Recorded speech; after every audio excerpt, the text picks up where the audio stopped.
Hi, everyone, and welcome to the Keys to Therapy. Today, we have a guest, Kimberleigh Hagar, talking about her experiences in grad school and things she's done throughout her career. So, welcome.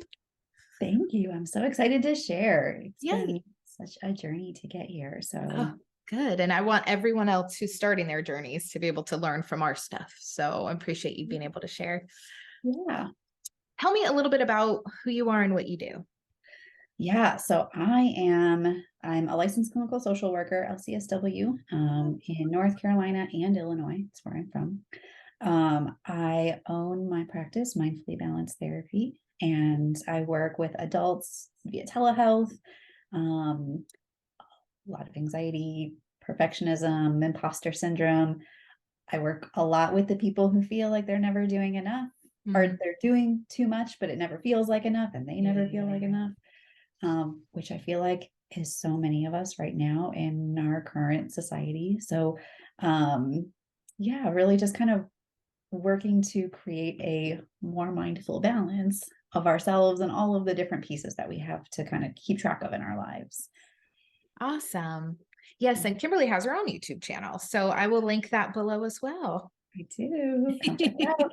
Some side hustles going on. Um, well, tell me a little bit about what made you decide to become a therapist. What set you on this path? Yeah. So when I was in high school, I wanted to be a pediatric oncologist. I wanted to work with kids with cancer and I was going to be a doctor and it was going to be a thing. And I went to this camp for students who wanted to be doctors. I went to this like summer camp in Chicago and I think it was a week long. It was really cool. We did all this stuff, but one of the workshops that I went to, and I still remember being in there, they had a nurse practitioner come in and she was talking about what she does and how it's different from being a doctor. And I remember her talking about how like she gets to talk with the families, she gets to like hang out with them before the doctor comes in, after the doctor leaves, she gets to kind of like, provide the medical care and kind of that emotional support. And I'm like, that's what I want to do. Got it. Okay. I'm not going to be a doctor. I'm going to be a nurse practitioner. So I went to college pre-nursing. Wow. And then chemistry kicked my butt because Oof. I do not have the math brain. I just don't. Math never came easy to me. Chemistry kicked my butt. But part of my pre-nursing program was that I had to take some psychology classes. So I had taken AP Psych in high school, that was done, but I had to take human development. So I had my child development class.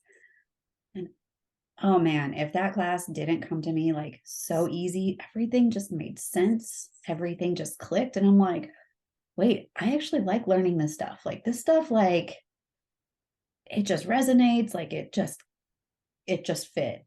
And so then I was like, okay, if nursing's not going to be for me, it's something in psychology. And then I ended up in I think it was like a theories of counseling class. I was like, oh, this is the thing. Remember when I thought I wanted to like be a nurse because I wanted to talk to families? Turns out I just want to talk to people. I don't need to provide the medical care part of it. So yeah, I knew. And then from there, the rest of my undergrad was psych major, really kind of focusing on classes that were centered around, like at the time, what my naive self thought was going to be really helpful with going and being a therapist. Yeah. Would have probably been helpful to take some business classes. Didn't do that because I didn't think I would ever need that. Yeah, same. Lesson learned. But a lot of psychology, a lot of sociology classes. And then when it came time to kind of decide, okay, from here, what am I going to do? Because I mean, let's be honest, you can't really do a whole lot with a bachelor's in psychology. Nope. A whole lot of nothing. I knew that I needed to go to grad school right away. For me, it was I think I recognized on some level that if I stopped going to school, I was maybe not going to go back because it's hard. It's really hard to keep up with. So I decided I was going to go right away onto my master's. I had met with the professor who taught the theories of counseling classes, which, I mean, those classes were really cool as an undergrad. We learned about theory, Yeah. we, read the books, we practiced on each other, which was kind of cool at the time. Now looking back, I have no idea. I can't even begin to imagine what that looked like because It's like the blind leading the maybe blind. my brain has kind of blocked that out. Yeah. But I was in her office talking about, I want to be a therapist. Hmm. What do I need to go to school for? Like clinical psych, social work, like what's going to be the thing? And I remember her recommending my master's in social work because it, in her words, it was going to make me more marketable. I was going to Hmm. be able to do all of the same things that I would if I had a master's in counseling.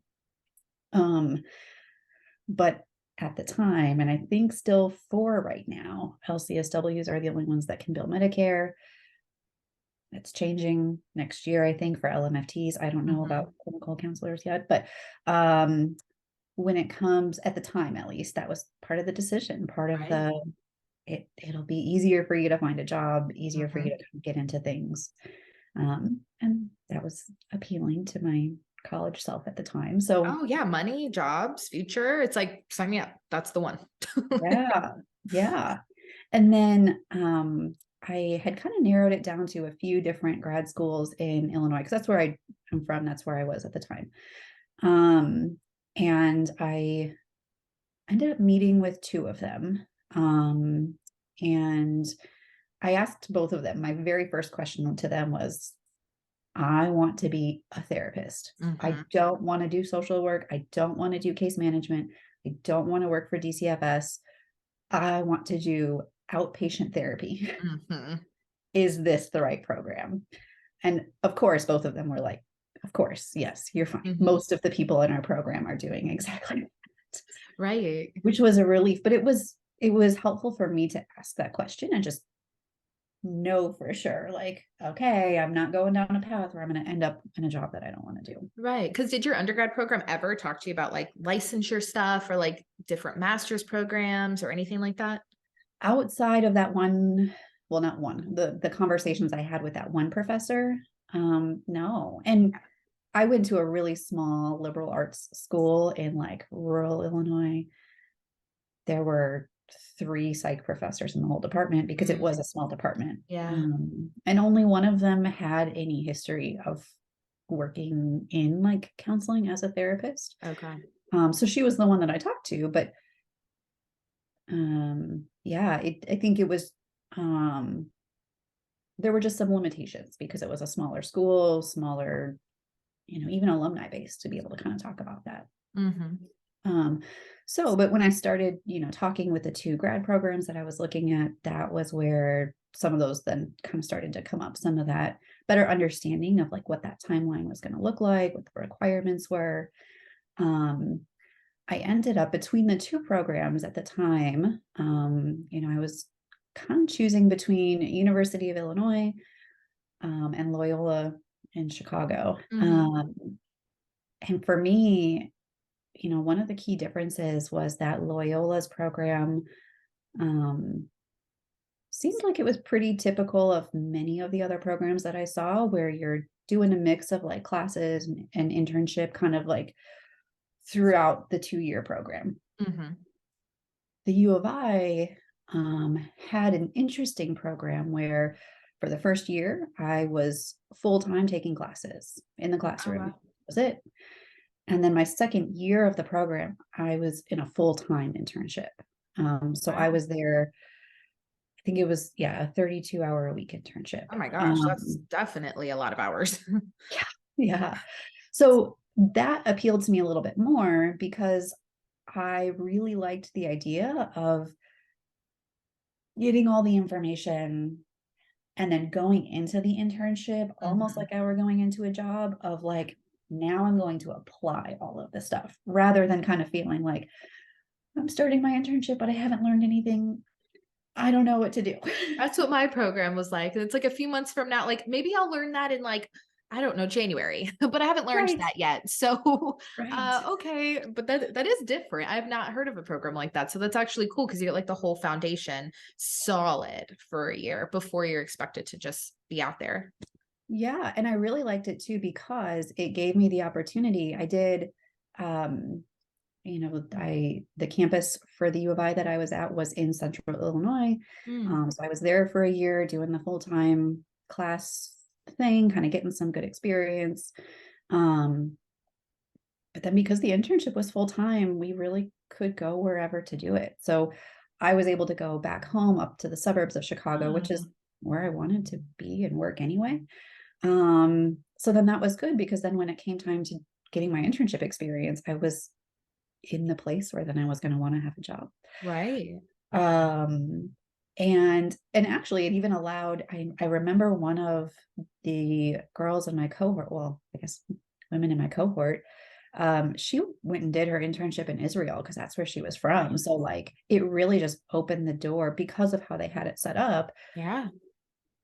It just opened the door for so many people to go do so many different really cool things. So that made the decision for me really easy between the two schools, and I ended up with the U of I. But that was it was something that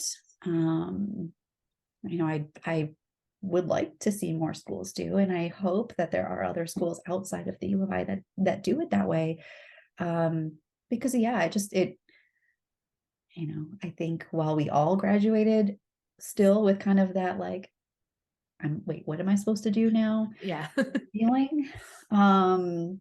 Yeah, I think it helped me to feel maybe 2% more prepared going into the internship, at least because I had taken a whole semester of CBT class. I'd taken a Mm, whole semester of like assessments and interviewing. I had taken a whole semester of kind of like, like risk management, things like that. So I at least kind of had the resources. Maybe I yeah. didn't necessarily know how to apply them, Right.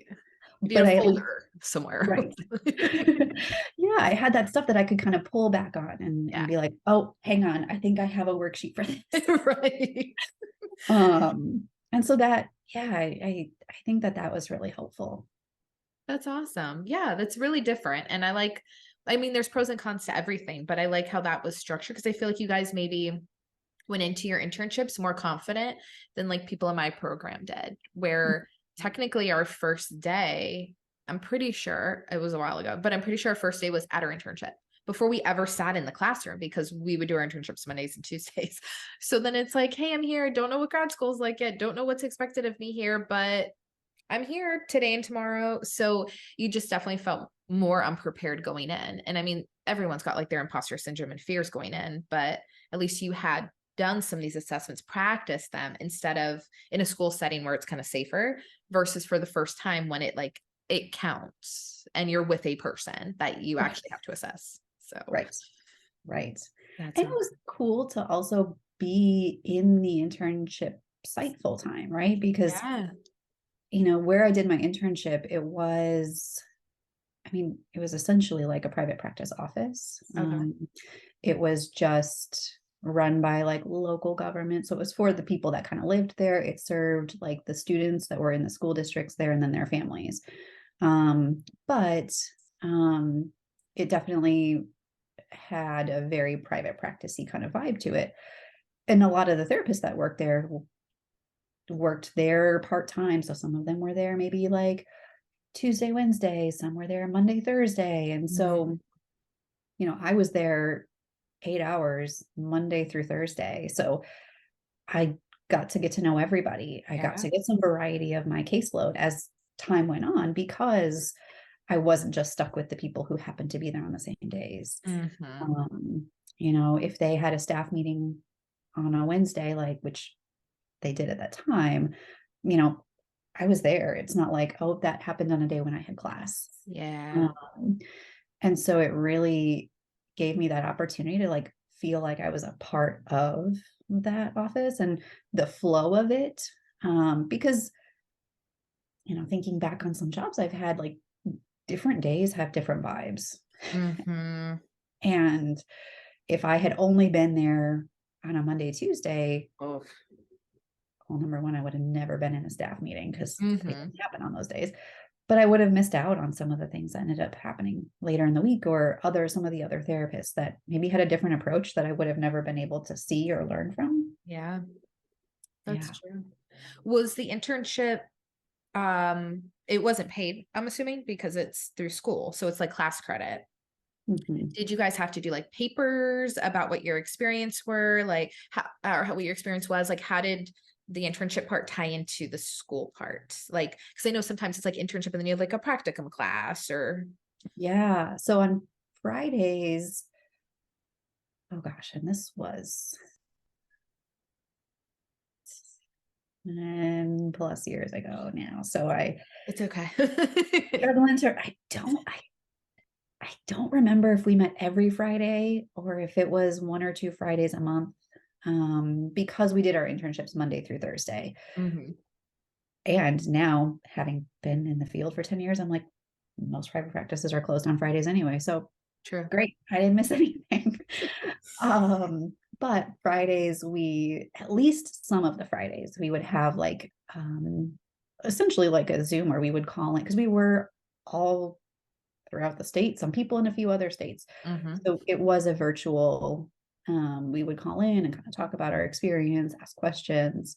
And we had to, I don't think we had to write a paper, but we had to do like some kind of project for our our site, our agency. Mm. And so like for mine, I remember, I think I put together like a resource file for them where I kind of made like, hey, here are all of the like especially because we worked specifically with youth, right? It was kind of like, here's all the psychiatrists that work with kids, here's all like resources for low income families, here's all like the after school programs or daycare centers that that are in the area. So, and then that way it was easily at the therapist's fingertips if they needed to kind of pull something out. Mm-hmm. So yeah, I remember that kind of being my project, because it wasn't just kind of gathering the information. It was like making phone calls to the places, asking questions, like Right. really getting good information, and then building a relationship with them in the office. Yeah, so I remember that. I think that was the project. And I can't remember if that was one semester, if I did that for the whole year, because it was August to May. I was full-time interning. Wow. So it was a good, yeah, I mean, it was a good experience. Yeah. So as far as your program goes, it sounds like you've shared some of the best parts of it or your grad school experience in general. What were some things that you felt like would have been helpful to have, or things that maybe didn't work so well? Yeah, that's a good question. I feel like, um, I mean, I certainly feel like there were some classes that I can look at and think, oh yeah, that one was really helpful. I definitely feel like I got a lot of good, like useful knowledge from. Mm-hmm. There definitely were some classes where I mean, I'm sure we all kind of had some of those classes where we're like, this is clearly to meet some kind of requirement. I'm not actually going to use this, kind of like how I had to take calculus in high school. Oh, yeah. Never used it. Mm-mm. Yeah. So I mean, there were definitely some of those classes, right, where I was like, I could see if I went into more of the advocacy side of social work. Um, sure, some of this more like macro level stuff would Mm-hmm. be helpful. I am in private practice. I'm working as a therapist. It's literally all I've ever done, and I cannot imagine doing anything else. So I mean, some of those classes I feel like were, yeah, those were a challenge, not only to like engage in, but then also kind of feel invested in. Mm-hmm. Because then I didn't turn around and use that stuff really in any kind of way. Right. Same like Um, research. Did you have classes on like research and statistics and stuff like that? yeah, Yeah. yeah, Not a fan. um, yeah, yeah, and then I think, I mean, I did take a CBT class, which in some ways I think was really helpful, especially because, and I think it's still the case, like CBT is kind of the like gold standard of evidence-based care. And if we think about like doing evidence-based therapy for something, like CBT is the first thing that comes to everybody's mind, right? Yeah. It's kind of the go-to. So it was a good class to take. I feel like outside of that class, though, I didn't really get another class in like interventions. Yeah. Like actual therapy techniques. Yes. So I Mhm. definitely, I mean, even after my internship, I definitely graduated and went into my first job like, okay, but how do I do therapy? Like, Right. What's it supposed to be like? What's happening? What do we talk about? I know how to do an assessment and I know how to write a treatment plan, but once I get past those first couple appointments where I'm getting that done, now what? Because Right.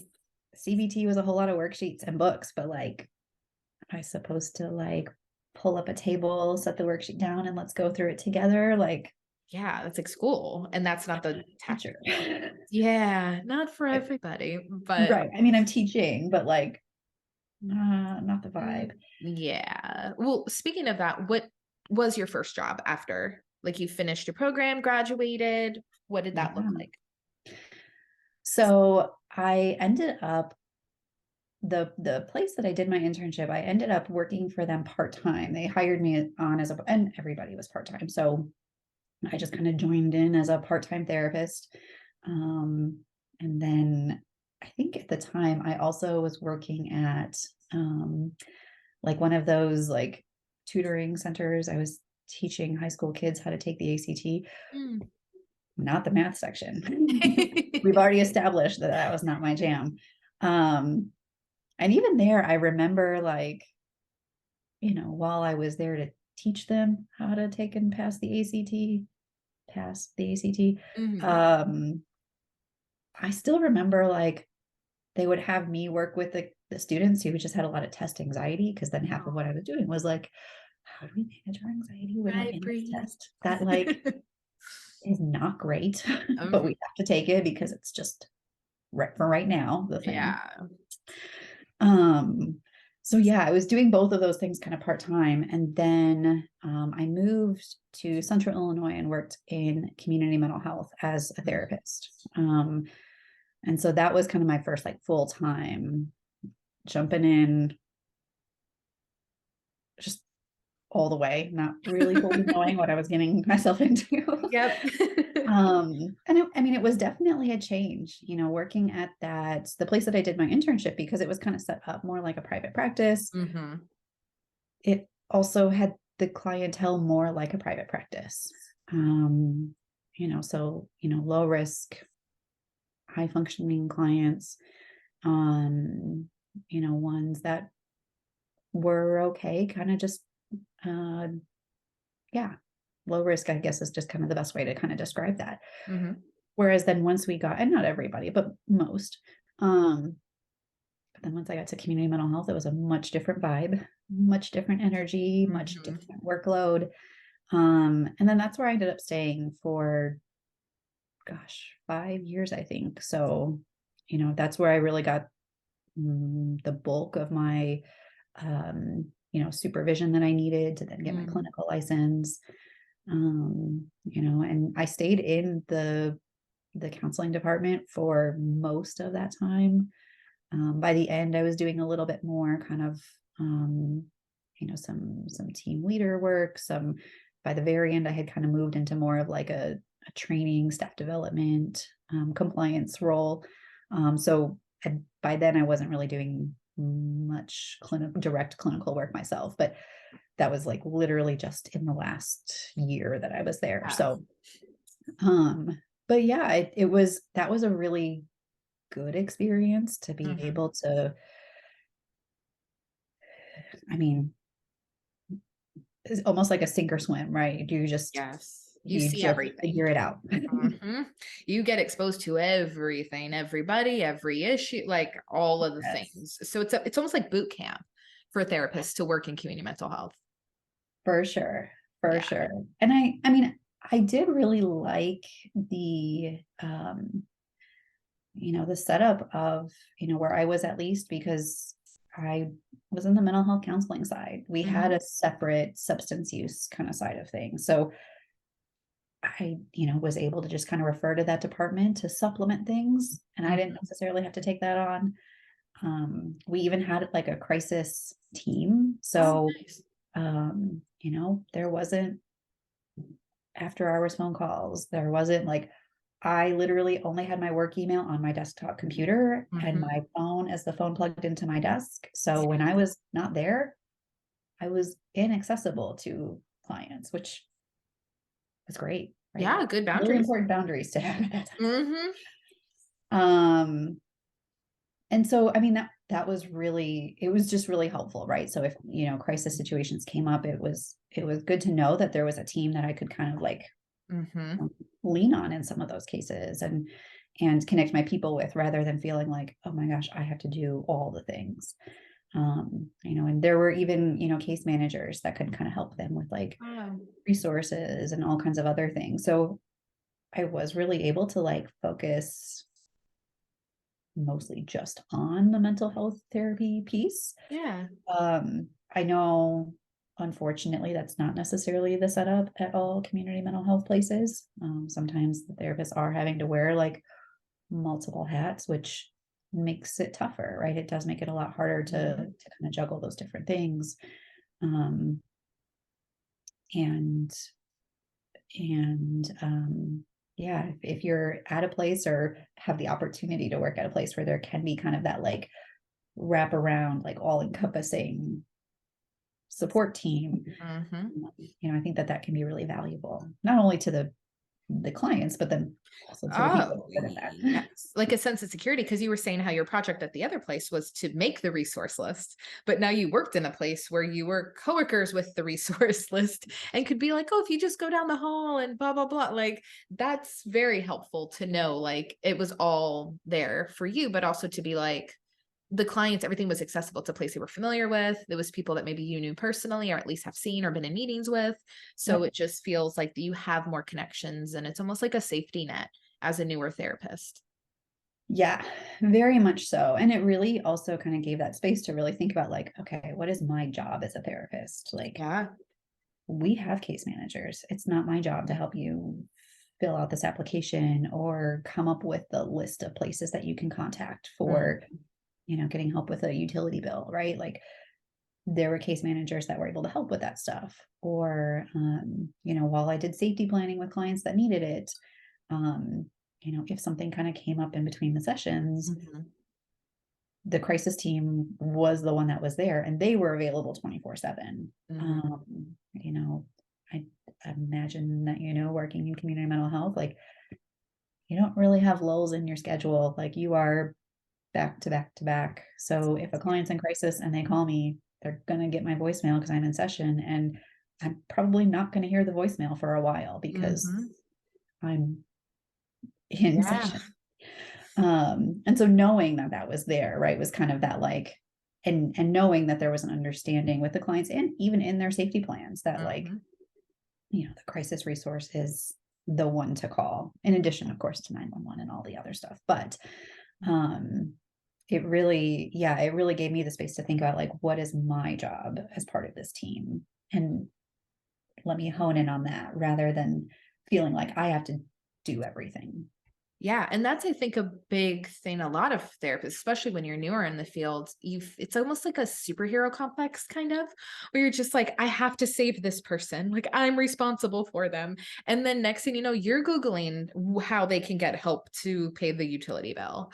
Or, there's I've heard of stories of like therapists giving out their cell phone numbers and like stuff like that because they're just like, "Oh, I just feel so bad." So Mhm. it really helps you hone in on your own boundaries that you then model for the client. And I think that that's really helpful. And again, it's a security blanket, but I think it's tough when you're taking in so many people's emotions and stressors. And sometimes you can feel kind of helpless as a therapist working in a community mental health setting because a lot of what you're helping them do is try to survive their circumstances, but you can't necessarily change the circumstances. Yep. So I think that's why people are more at risk therapy wise of like going above and beyond for their clients. So I think that that's nice to have the resources there so you don't burn yourself out in the beginning of your career. Yeah. Yeah. And I mean, it can be hard, right? Because part of it is you're you're in their corner trying to fight a system that just is not cut out to work for them, No. right? And can be very understandably defeating, Hmm. right? And that can be really hard. And so just kind of feeling like, okay, I have these, these case managers that I can connect with. It kind of helped me to feel like I'm doing all I can to like, Hmm. it's not going to make all the problems go away, but I'm giving them all the things that I can, that then they can help them the best they can Right. within this overall system that's broken. Hmm. Yeah. And it's letting, it's nice to know that you have the access to those resources for them and you can help in those ways. And it's also understanding your own limitations as a therapist. Cause I think sometimes we all take on too much responsibility for our clients' feelings and emotions. And, Yep. so to be able to be like, okay, here's all the things I am doing and kind of reinforce that mentally for yourself. Well, and I think especially at the beginning, right? Because Hmm. I mean, let's be honest, if we don't know how to do therapy, Yeah. it's a whole lot easier to be like, let's look up some places. Yep. Like, let's make this list, right? Not to say that case management is easy at all, because Oh it is God. tough and it's a lot of work. Yeah. But sometimes, especially in kind of that like new therapist imposter syndrome kind of space, that can feel like a easy avoidance kind of place to go. Yep. And sometimes there is a purpose, right? Sometimes we do need to do that. Sometimes there is a benefit. So I don't want to discount that. Yeah. But, when we are able to collaborate with case managers who can take some of that stuff on, or like other helping professionals that can work as a team, it does kind of challenge you to think about like, okay, someday I'm going to have to figure out how to do therapy because like that's my job here. Exactly. Yeah. And like, what is my purpose here? Like how am I helping them cope? And it's me feeling helpless about their situation. The reason why I'm going above and beyond in this case manager role to Mm, feel like, look, I gave you this resource. Look, here's this thing, instead of being right. like, well, let's process how you're coping with this. Right. Right. So yeah, that's a good point. Well, you said you worked there for about 5 years. So Mhm. what came next?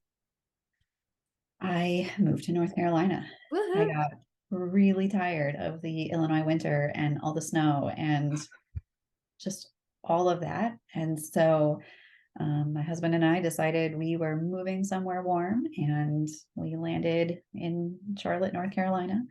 Um, and I think our first winter here was the winter that it did not snow a single time, or maybe once, but like it was great. Everything we wanted. Yeah, and here when um, it snows, it's like an inch, and they're like, everything is closed. I know. And I'd like to say that the Midwest part of me is like, it's fine, I can handle it. But oh my gosh, I just adjusted way too fast. And now I'm like, oh, it's 55. I need my coat. I need like thick socks. I need Yeah. gloves in my pocket. But we moved here, and because when I was at the end of kind of my job in Illinois, Mhm. right before we made that move, I had kind of, like I said, moved into more of the administration, little out of the clinical. I loved the training side of things. I love being able to kind of like coach people and how to do some of that stuff, Yeah. and how to like put together resources to make it easier for them, because your job is really hard when you're in community mental health. Anything I can Mhm. do to kind of like make it easier and more kind of streamlined, I am all about. And so while I really liked that, I missed the clinical piece. Before I left, I had been working a little bit for one of those like online therapy providers, one of kind of the mainstream ones, Mhm. just kind of like on the side on the weekends, because I was like, I can't let the therapy piece go. Like, I Yeah. love doing this training stuff, but I also really like being a therapist. Mhm. And so when we made the move here, I knew that therapy was where I wanted to go back to. And so I joined a group practice. COVID happened. Mhm. And so, yeah. And it's been an evolution in these past few years, just kind of really finding my feet, finding kind of, how do I want to, um, what do I want my path to look like? Mhm. Certainly having a lot more, freedom to kind of decide for myself with, opening my practice, like, what do I want that to look like? I don't, my practice is not community mental health. I don't have to just kind of take on every client that comes in the door because I have an opening on my schedule, right? Right. I am able to kind of really kind of hone in on, like, these are the clients that I really enjoy working with. I feel competent in working with, Mhm. which That's key. so important. Yeah. And that I really feel like I'm doing good work with. And so, which then kind of helps to feel better about your what you do, right? Yeah, and it's more rewarding, and you're also not burning yourself out.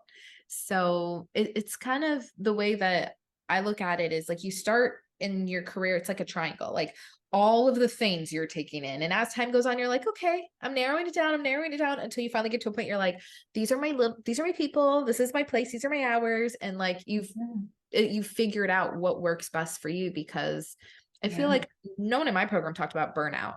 Was that addressed much or self-care or boundaries or any of that for yourself? Yeah. Not a lot at the beginning, at least not that I remember. Yeah, same. So, I mean, randomly you would see like a post on Instagram about like self-care. We talked to our clients about self-care, but that was not really like emphasized enough, I think. Yeah. So it over time, it's like you kind of learn more about who you do your best work with and how you feel the best because we can't be burned out. We're not gonna be able to help anybody. So sounds Right. like over time you really were able to narrow down like the people that you do your best work with, that you feel recharged after. And Yeah. it takes some time to get there. So in finding that, what trainings or things have you had along the way that have helped you work with the population you work with and kind of feel more competent as a therapist? Well, I think it's twofold. One was just kind of the experience. And so, Mhm. because I mean, even when I think about the jobs that I had in high school, like, I worked at summer camps with kids, I worked at the after school programs, like, most all of my jobs and my work history before getting into, like, the therapy side of things was working with kids. And so I wanted to be a pediatric oncologist. I was like, Right. kids is where I'm at, right? My internship, my first part-time job was working just with kids and then their families by association. But Mm, I was all set to be like a youth and family therapist. Like, that's where I felt the most comfortable. I was so intimidated by their parents, mhm. right? And part of that is just because, especially fresh out of school, and because I went to grad school right away, they would, I felt like they were coming in my office being like, how are you going to tell me what to do? Right. You got kids? Which, for the record, did not happen nearly as much as I thought it was going to happen. Just Good point. Good. putting Because that out that's there. scary to a lot In of my people. brain, I was going to be questioned daily, and it happened, but rarely. Hmm. But that being said, then working in community mental health and kind of being like, you're going to work with adults. And the fact is, because of the business hours, you're going to work with adults more than you're going to have some kids, but like, they're going to see you after school, which means you're going to see adults all day Yep. until then.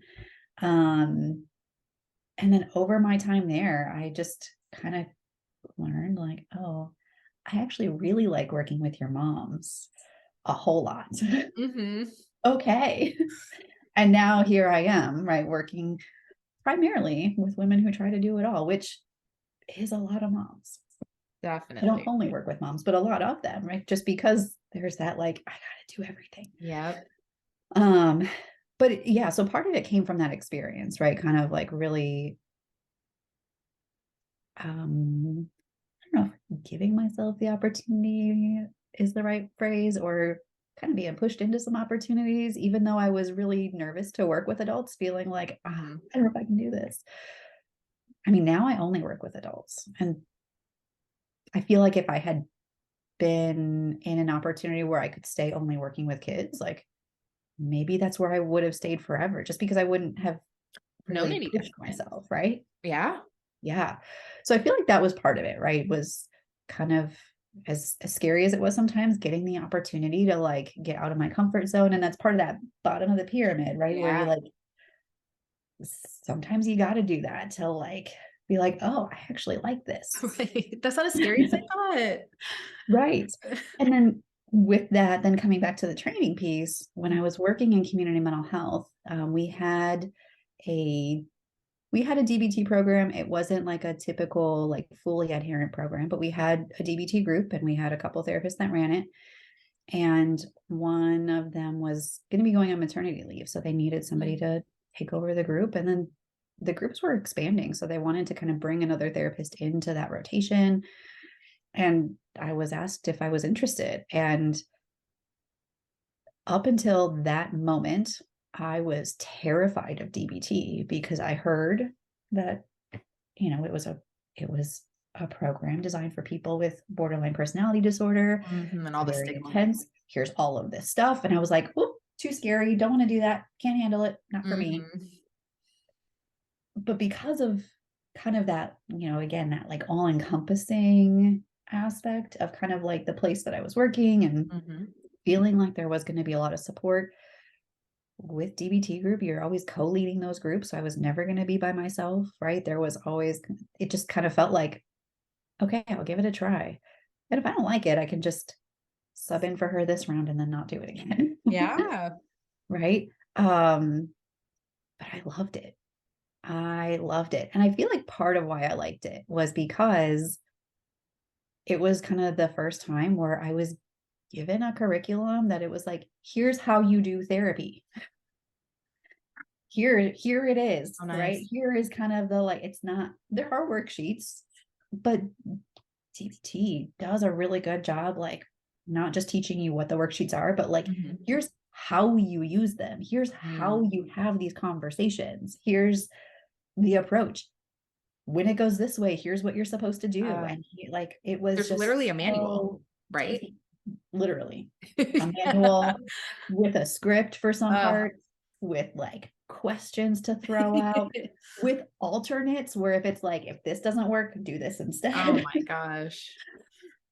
So helpful. And I just was like, why didn't I ever, number one, why doesn't this exist for everything? Maybe it does. And I just hadn't been given that with other things, but I haven't seen it either, so you're right. it just was so tangible and it flowed. And it was the opportunity to, doing it with the group and doing it with the co-leader who had led it, but like, so there was kind of that like, okay, I can kind of trust that she knows how to drive this ship, but I can also jump in, right? I can also kind of teach these things.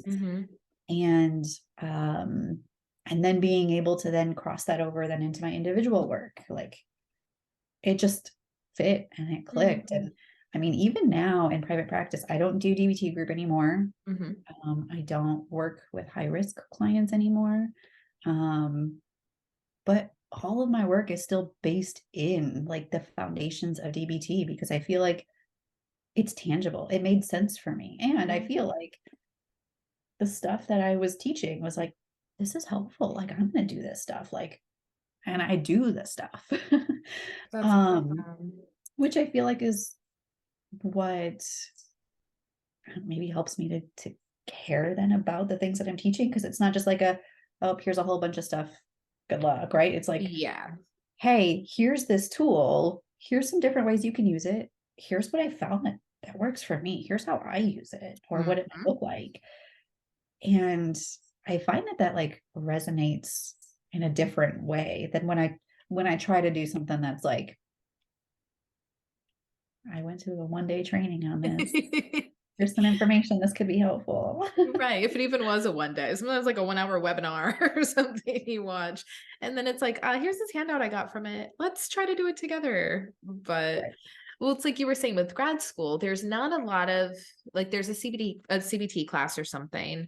I know I had a class where it was just like theories. And so like every week we would cover like a different theory and then practice really quick or have like two people in the front like role playing it so we all could see how it went. And then we move on to the next one.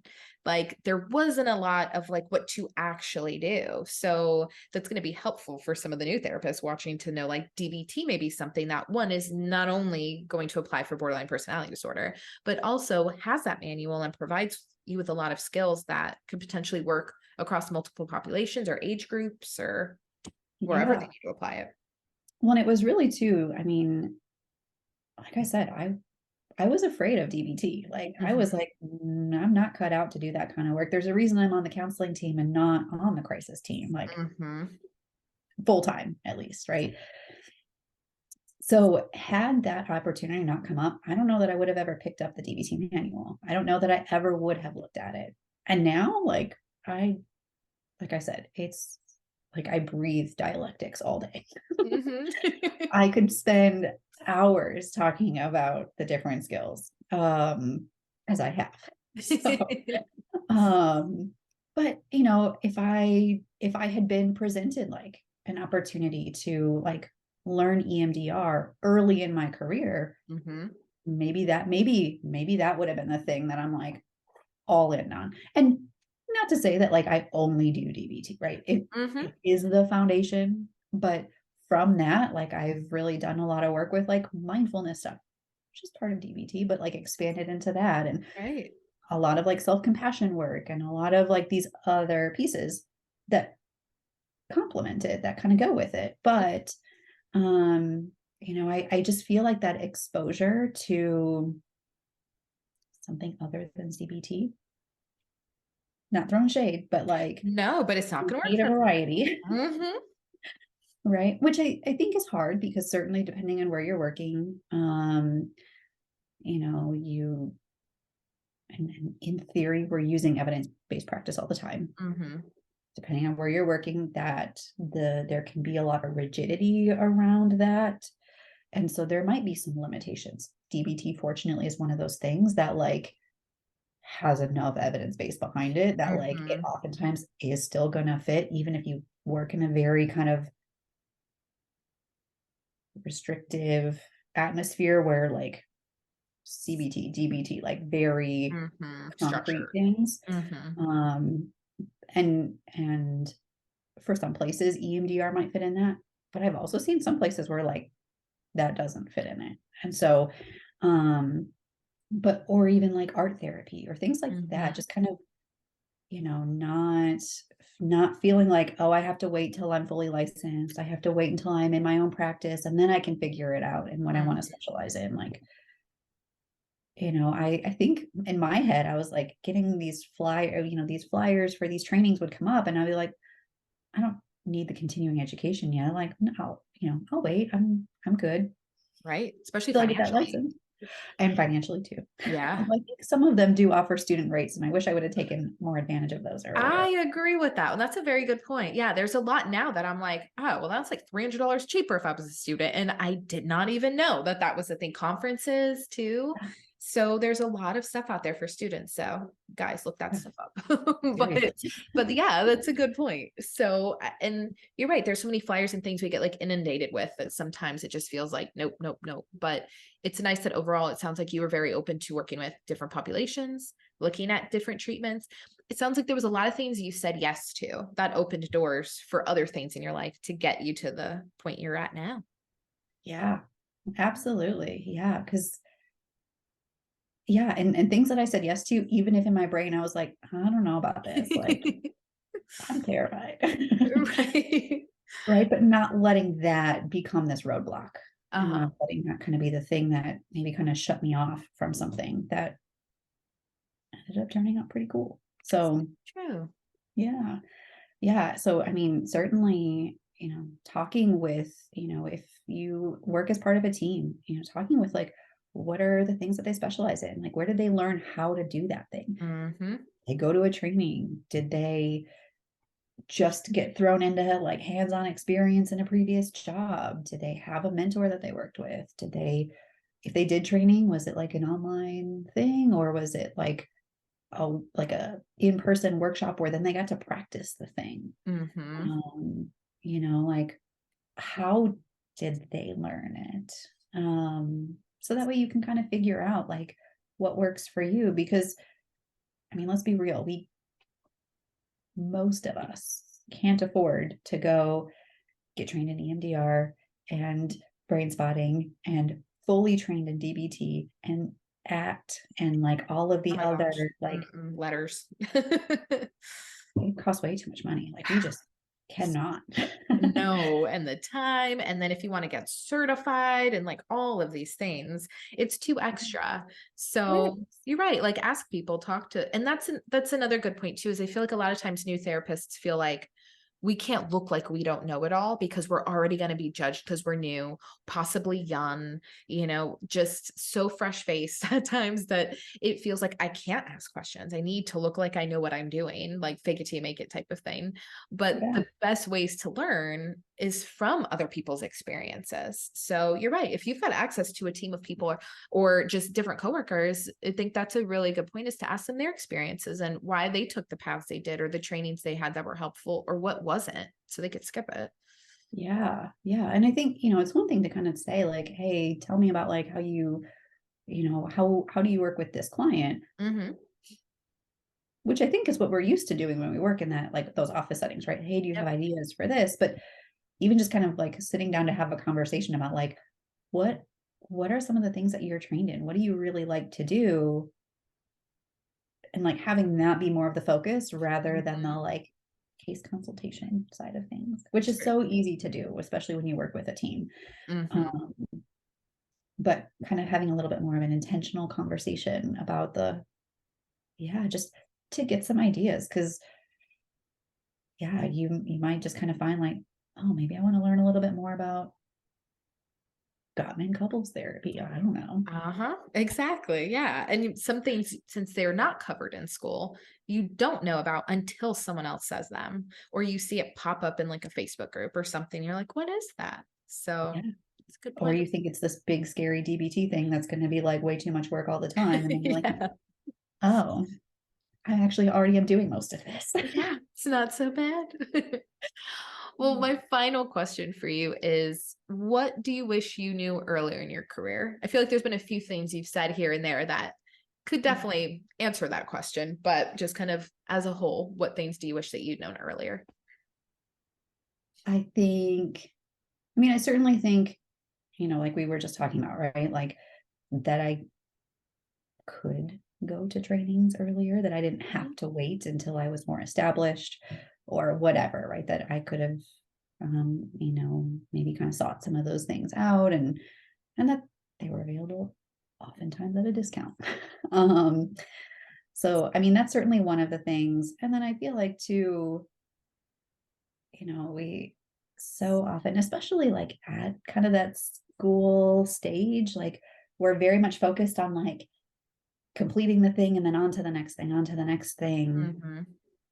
And so I think being able to like really kind of like, this might sound kind of whatever, but being able to like slow down and just kind of like enjoy the ride, because Mhm. I'm not likely gonna go back to doing some of the things that I did before, but I do hold a lot of that like experience like close to my heart, right? Mhm. And so really like not feeling like, oh, I'm gonna fast forward, I'm gonna stay here until this, and then I'm gonna go do completely like I'm gonna hone in on my niche right away, and I am gonna like do this specialty. I'm gonna start that. But Mhm. you finish school, you work for maybe 2.5 years, get your clinical license. So like mid to late 20s, getting right into your like, okay, I'm doing this forever. Like, oh, man, It's a big commitment. right. And so also just like allowing there to be maybe that flexibility of like, for now, this is what I really like doing. And I Mhm. can change my mind later if I want to. If tomorrow I wake up and I'm like, you know what? I'm over DBT. Like, I don't want to do it anymore. I don't like it. That's not going to happen. But, um, if I woke up tomorrow, I was like, you know what, forget individuals. I want to work with couples. Mm-hmm. I can go get that training. I can go get that supervision. Like Yep. I never am going to be stuck in something. And sometimes you might have to like continue to like explore and try things out to see what might I want to do later on. Like it's Yeah. never done learning, right? You're never done like, Mhm. okay, I'm all set now for the rest of my career.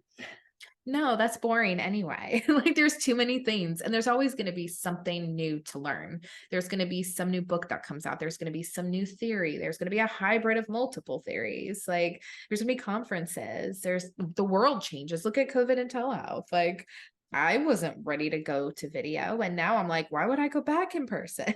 So like you have to be adaptable. And I think that that's a really good point too. I think therapists sometimes what they do or what modality they use or whatever becomes their identity. Mm-hmm. So if you're so stuck in that, then there may be times that you're missing out on other things or you're narrowing down your opportunities and possibilities. Yep. Yeah. Yeah.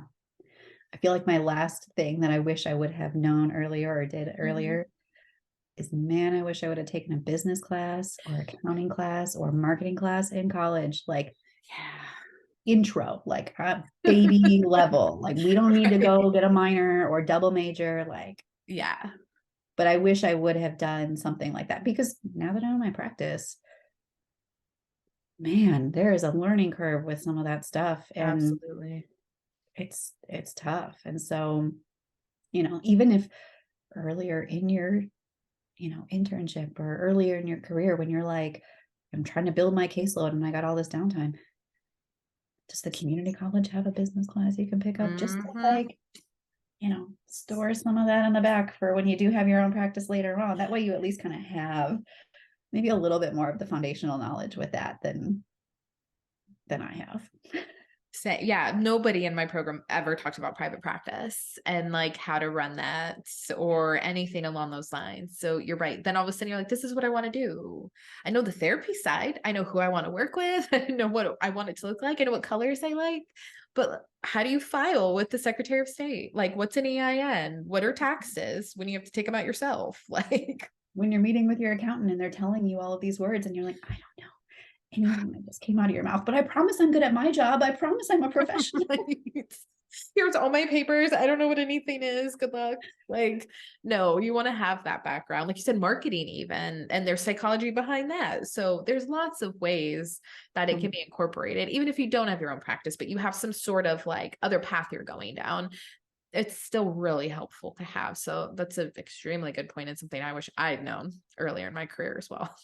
You don't have to do it all. You don't have to go do marketing and business and accounting, but like pick one and take an intro class or like an online workshop or tutorial videos on YouTube if those exist. I don't know, but something just to like, take advantage of that time though early on to like just tuck some of that away.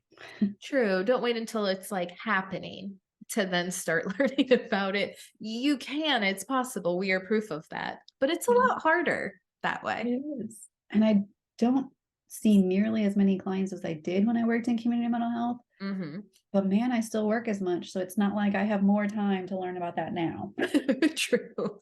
As it's actually happening. So Right. as we're heading into tax season and everything.